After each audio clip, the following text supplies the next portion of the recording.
Et nous en venons à la deuxième facette du tawhid. C'est de l'unifier dans sa divinité.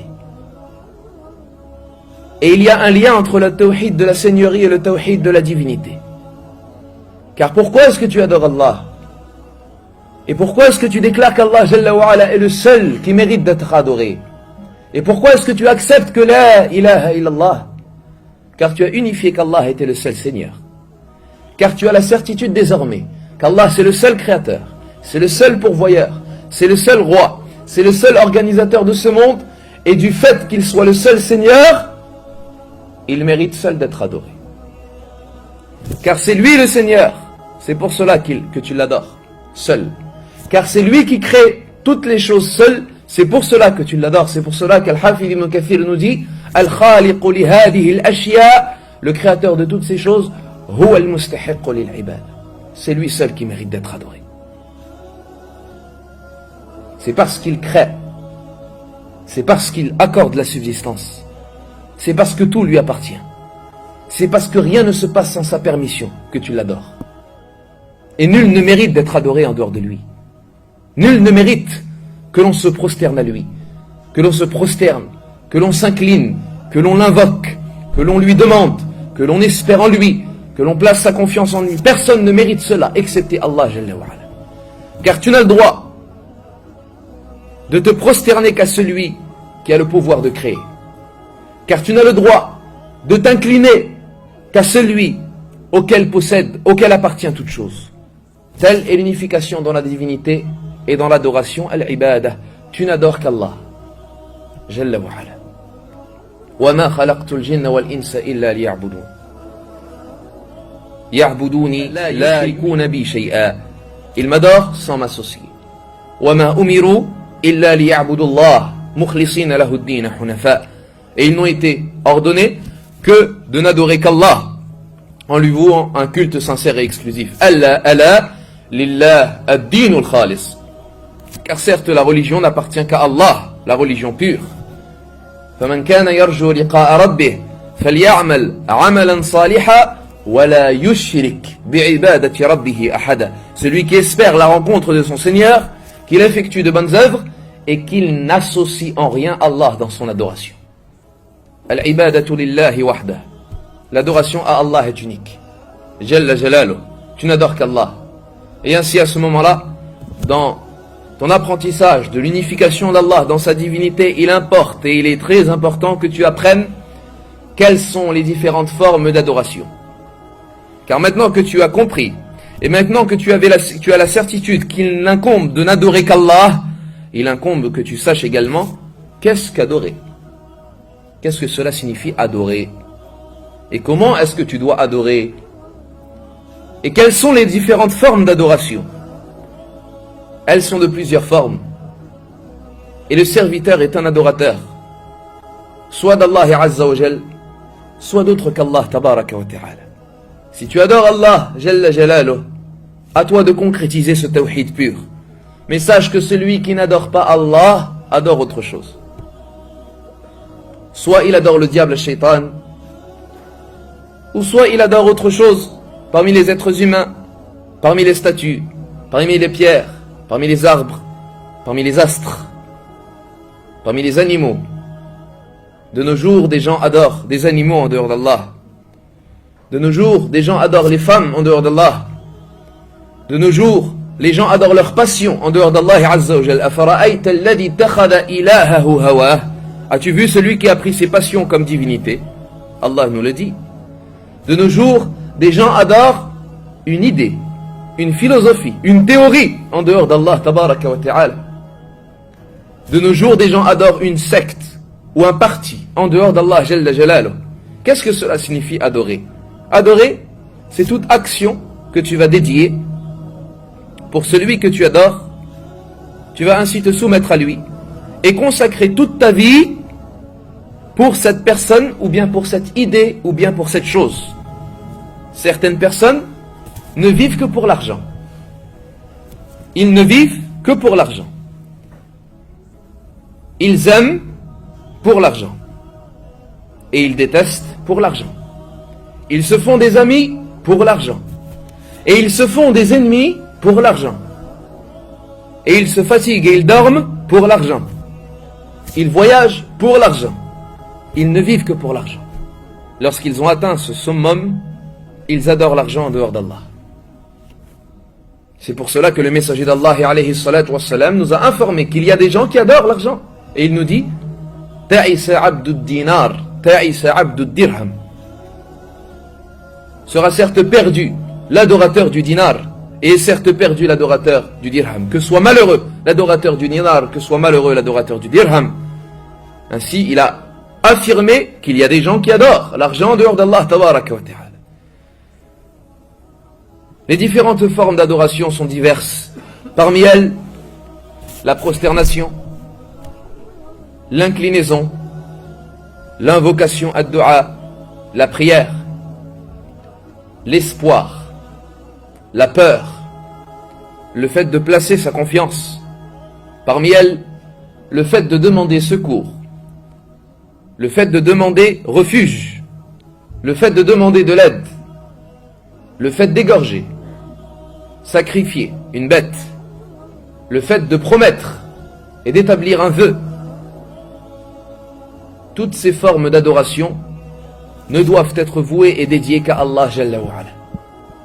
Et lorsque tu dirigeras une de ces adorations à autre qu'Allah, tu auras associé à Allah Azza wa Jal, et l'association à Allah contredit l'unification at-tawhid, et l'homme ne peut pas entrer au paradis s'il a associé à Allah Jalla wa Ala sans s'être repenti après cela. Allah nous dit Jalla Jalaluh Innahu man yushrik billah faqad harrama Allahu alayhi al-jannah wa ma'wahu an-nar wa ma lidh-dhalimin min ansar. Quant à celui qui a associé à Allah, Allah lui aura interdit le paradis. Et sa destination sera l'enfer, et il n'y aura certes aucun secoureur pour les injustes. Car certes, l'association est une injustice énorme. Ya bunay, la tushrik billah, inna ash-shirka la dhulmun azim. Ô mon enfant, n'associe pas à Allah, certes l'injustice, certes l'association est une injustice énorme. C'est le tawhid de la divinité, tawhid al-uluhiyya. Le tawhid de la seigneurie, on l'appelle en arabe tawhid al-rububiyya. Et le tawhid de l'adoration et de la divinité, c'est tawhid al-uluhiyya. Et vient ainsi la troisième facette. Lorsque tu auras unifié Allah tabaraka wa ta'ala dans sa divinité, dans son adoration, il incombe que tu connaisses Allah Azza wa Jal, que tu connaisses celui que tu adores, et ainsi que tu connaisses et que tu l'unifies dans ses noms parfaits et ses attributs sublimes. Que tu étudies ainsi. Lorsqu'on te dit, et lorsque tu entends qu'Allah Jalla wa Ala dit dans le Coran, Allahu huwa as-sami' al-basir, al-kabir, al-ali, al-qawi, al-qayyum, al-hayy, al-muhaymin, al-mutakabbir, tous ces noms parfaits et tous ces attributs sublimes se doivent d'être étudiés par le musulman afin qu'il ait conscience et qu'il ait le sentiment permanent qu'Allah Azza wa Jal, c'est lui as-sami', il entend tout ce que tu dis, tout ce que tu fais, Allah Jalla wa Ala l'entend. Al-Basir, celui qui voit tout tes faits et tous tes gestes, ton état et ta situation. Al-Qadir, celui qui est capable de toutes choses, etc. Al-Ali, le très haut. Al-Qawi, le fort. Sami'ud du'a, etc. Tous ces noms et tous ces attributs ne doivent pas être uniquement une culture générale que lorsque tu lis et tu feuillettes les pages du livre d'Allah al-Qur'an, tu termines les versets par wa kana Allahu ghafuran rahima. Inna Allah huwa as-sami'ul basir. Uniquement. Non, il incombe que lorsque tu lis ces versets, ce soit un rappel pour toi, que tu aies déjà médité sur cela, sur l'ouïe d'Allah Azza wa Jal, sur le fait qu'il voit tout, et qu'il entend tout, et qu'il est capable de toutes choses, et qu'il sait tout, et qu'il est pardonneur, et qu'il est miséricordieux, et qu'il est sévère en châtiment, etc., etc. Tel est ce que l'on appelle l'unification d'Allah al-Tawhid en résumé. Bien évidemment, les savants al-ulama auront passé des heures et auront écrit des pages et des tomes sur l'unification al-Tawhid. Ce n'est pas en moins d'une heure que nous allons parler de cela, mais c'est pour résumer la première base de cette religion, qui est la seigneurie d'Allah Azza wa Jal. Man Rabbuk. Qui est ton Seigneur? Qui est ton Seigneur? Qui est Allah Jalla wa Ala? À ce moment-là, tu réussiras à répondre à cette question en disant que mon Seigneur, c'est le Créateur, le pourvoyeur et le roi et l'organisateur de tout ce monde. Et c'est pour cela que nul ne mérite d'être adoré en dehors de lui. Mon Seigneur, c'est celui qu'on adore, en se soumettant à lui, à ses ordres et à ses interdictions, et en lui vouant toutes sortes d'adorations, et en dédiant ces adorations exclusivement à lui, Jalla wa Ala. Et sachez que toutes les créatures sur cette terre, excepté al-jinni wal-ins, mais à l'unanimité, toutes les créatures al-makhlouqat, les êtres vivants, parmi les animaux et les plantes, mais même parmi les objets inanimés, comme les montagnes, les cieux et les terres et les astres, les étoiles, les planètes, les rivières, les fleuves, l'océan, toutes ces créatures unifient Allah Jalla wa Ala. Unifient Allah Tabaraka wa Ta'ala. Allahu Rabbi la uridu siwahu. Hal fil wujudi haqiqatun illahu. Allah est mon Seigneur. Je ne veux pas d'autre que lui. Est-ce qu'il y a dans son existence quelque chose qui le contredit? أي عجبا كيف يعصى الإله وكيف يجحده الجاحد وفي كل آية وفي كل شيء آية تدل على أنه واحد. C'est étonnant. Comment est-ce que Allah est désobéi? Et comment est-ce que le renieur le renie alors que dans toute chose il y a un signe qu'il montre et qui prouve qu'il est unique? Jalla Jalaluh. Telle est la première base. Allahu Tabaraka wa Ta'ala. La deuxième base, c'est la religion de l'islam. Tu as accepté, tu t'es soumis à Allah Tabaraka wa Ta'ala. Et tu auras unifié Allah Jalla wa Ala dans son adoration et dans sa seigneurie. À toi, maintenant, d'accepter la religion de l'islam. Mais encore une fois, faut-il comprendre cette religion? Car beaucoup de gens pratiquent aveuglément. Beaucoup de gens pratiquent en suivant uniquement. Et telle est la maladie et le problème. Nous ne disons pas cela uniquement pour nos ancêtres qui sont dans leur pays d'origine et qui innovent ou bien qui restent attachés à leurs traditions et à leurs coutumes. Même les jeunes d'aujourd'hui, naam, même les jeunes d'aujourd'hui, ils pratiquent par mode de nos jours. Ils s'habillent par mode. Le qamis est devenu une mode. Al-lahya est devenu une mode. Al-jilbab est devenu une mode. C'est devenu une mode malheureusement de nos jours. Car ils pratiquent aveuglément, sans savoir pourquoi, sans savoir qu'est-ce qu'est l'islam, sans savoir pourquoi est-ce qu'ils adorent Allah Azza wa Jal, sans savoir est-ce qu'ils sont véritablement sincères. C'est l'ignorance. L'islam, c'est une religion. Cette religion est une croyance. Cette croyance se traduit par des adorations, puis par une relation entre les gens, puis par des politesses et des comportements. L'islam, aqida, wa ibada, wa mu'amala, wa adab wa akhlaq. L'islam, c'est une croyance et des adorations, et une relation sociale, et des politesses et des comportements. Mais cet islam, comme nous l'avons dit, il incombe qu'elle soit construite sur des bases. Et ces bases dans la religion sont appelées les piliers. Comme les piliers de cette salle. Mais certes, les piliers ne sont que des piliers. Ils ne servent qu'à porter l'islam, afin que cet islam s'installe et s'instaure, et que vive le musulman sa religion. Donc à toi de ne pas contenter uniquement d'effectuer ces piliers. Mais ces piliers te servent à garder ton islam solide. Et l'islam a trois domaines qu'il incombe d'étudier. Martabatul Islam, wa martabatul Iman, wa martabatul Ihsan.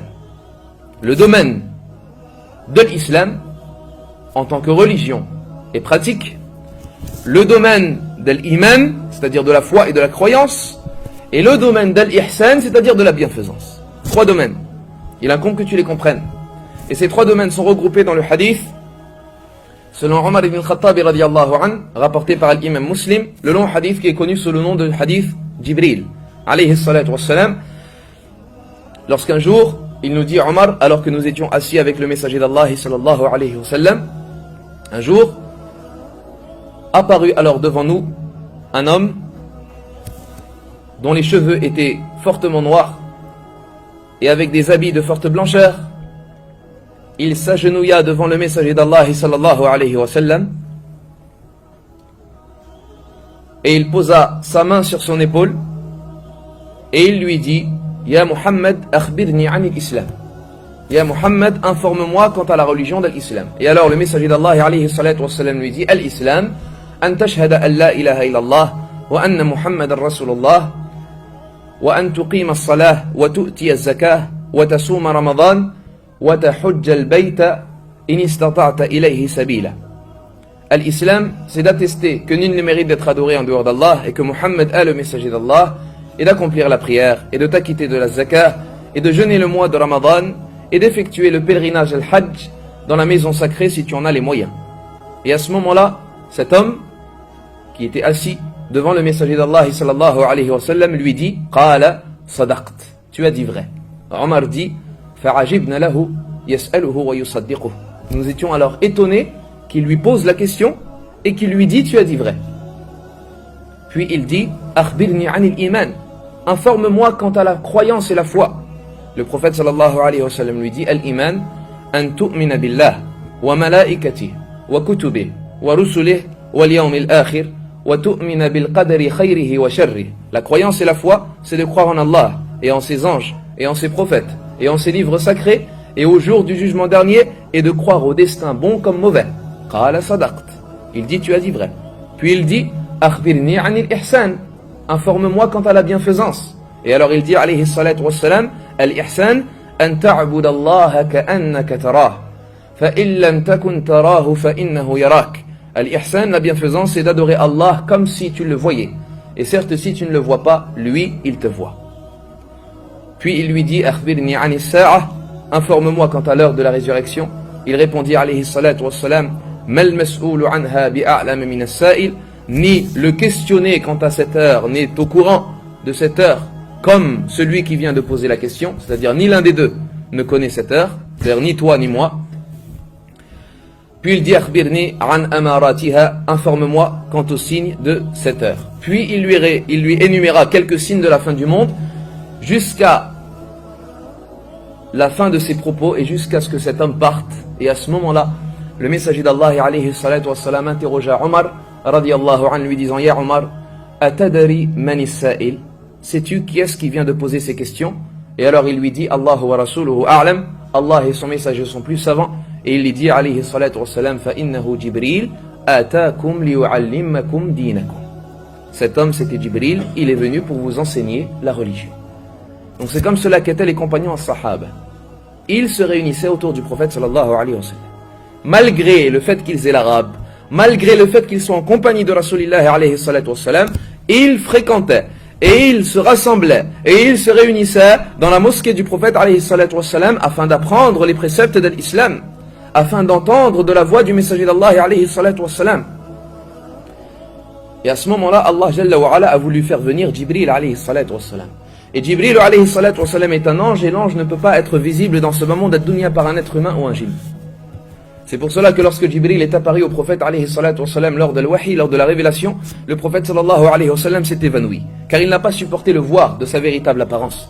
Donc tous ceux qui prétendent avoir vu un ange, leur parole est fausse. Et nous ne pourrons voir les anges que lorsque nous rencontrerons Allah tabaraka wa ta'ala, lorsqu'il nous dit laqad kunta fi ghaflatin min hadha, tu étais certes dans une insouciance quant à tout cela, fakashafna anka ghita'ak. Nous enlevons ton voile aujourd'hui, fabasaruka al-yawma hadid, ta vue est aujourd'hui perçante. À ce moment-là, tu verras les anges et l'ange de la mort. Mais avant cela, tu ne peux pas voir les anges. C'est pour cela que Allah Azza wa Jal envoya Jibril sous la forme et sous l'apparence d'un homme. Et il a été dit qu'il prenait souvent Jibril alayhi salatu wassalam l'apparence d'un compagnon du nom de Ad-Dahyatul Kalbi, qui était un compagnon de très belle apparence. C'était un homme ainsi, dans ce hadith, d'apparence, de vêtements de forte blancheur, avec des cheveux très noirs, et il s'agenouilla auprès du prophète alayhi salatu wassalam et il lui posa les questions sur l'islam et sur l'iman et sur l'ihsan. Donc à nous d'étudier ces questions.